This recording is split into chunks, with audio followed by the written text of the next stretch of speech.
I'm Don Dugdale. I came to Monterey County in 1972 as a reporter for the Salinas Californian. That's the newspaper that covers the Salinas Valley, one of the two daily papers in Monterey County. And I was in Salinas for about 10 years.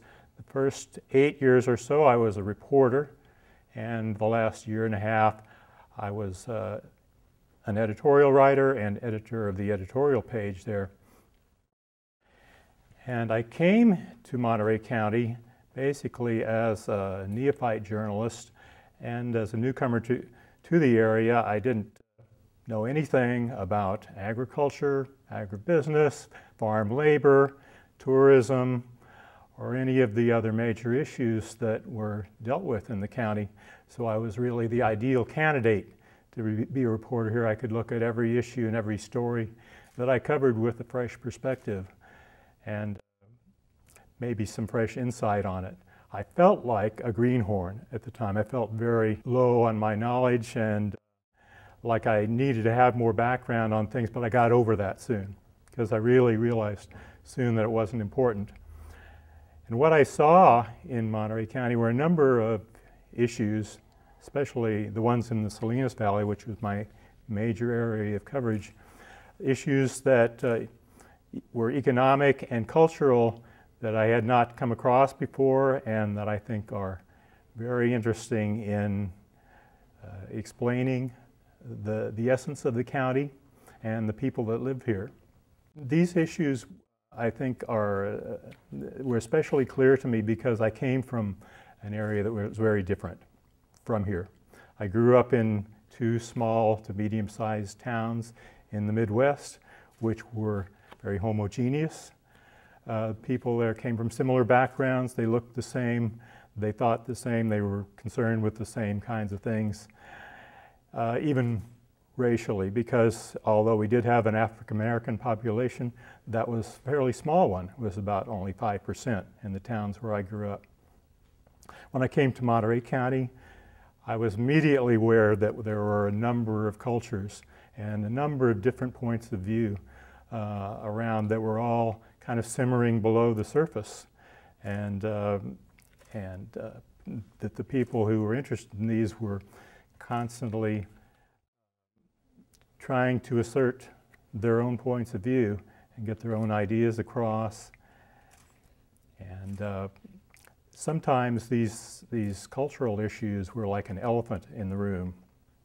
It's something that people didn't really want to talk about a lot, but that elephant sometimes rose up on its hind feet and made a lot of noise.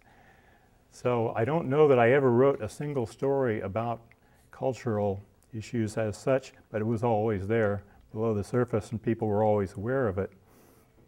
One of the economic issues that I dealt with a lot was water. And water was an important issue all over the county, even though it was a different issue, very different on the peninsula than it was in the Salinas Valley. And that was one of the things that contrasted those two areas.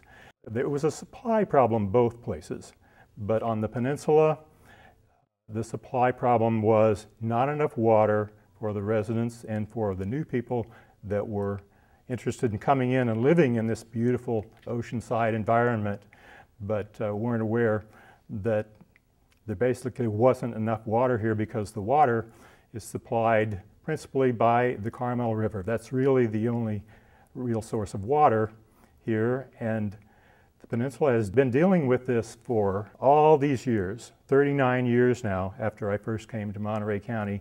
The peninsula has still not solved its water supply problem, and it hinders development, prevents new houses from being built, prevents new people from coming in.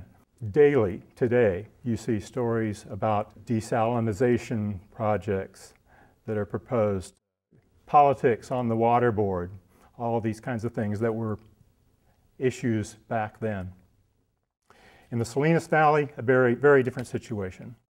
It's been said many times, and sometimes to the point of being trite, that water is the lifeblood of the Salinas Valley. It really is, because without water, there is no water to irrigate the crops there, and it's an agribusiness environment, it's an agribusiness area. The whole economy is dependent on water.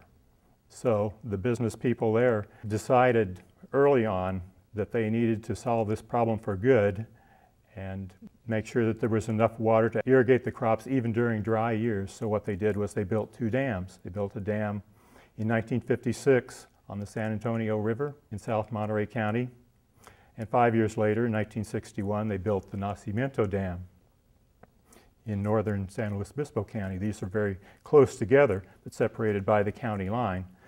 Both of these dams and rivers feed the Salinas River and supply water to that river that then flows north through the Salinas Valley, recharges the groundwater, and resupplies those wells that are used for irrigation. So each of these lakes hold 350,000 acre-feet of water. In wet years, they can fill up, as they are almost filled now, because we've had some wet years. Then during the dry years, such as we had in the mid-1970s, the water continues to flow up the Salinas River, continues to supply that groundwater aquifer so that the crops can be irrigated. And this was a brilliant move to build those, because it means that the economy of the Salinas Valley can continue even when it doesn't rain so much. And because there's enough for agriculture, there's enough for the people that live there. Because the people themselves in the Salinas Valley use very little water compared to the amount that's used by agriculture, which is tremendous.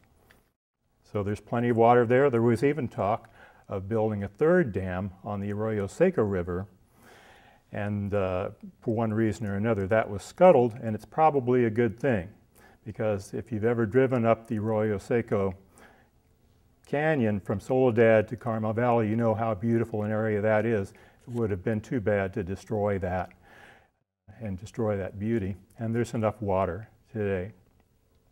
But it's a continuing issue, and water continues to be one of the major issues all over the county, but one that really divides the two areas. So today, there is enough water in the Salinas Valley, and there's not enough on the Monterey Peninsula. It's still the same situation that existed in the 1970s. Politics plays the primary role in whether water is developed. In the case of the Salinas Valley, politics succeeded in solving the problem. In the case of the Monterey Peninsula, it's too contentious today, and the problem still has not been solved.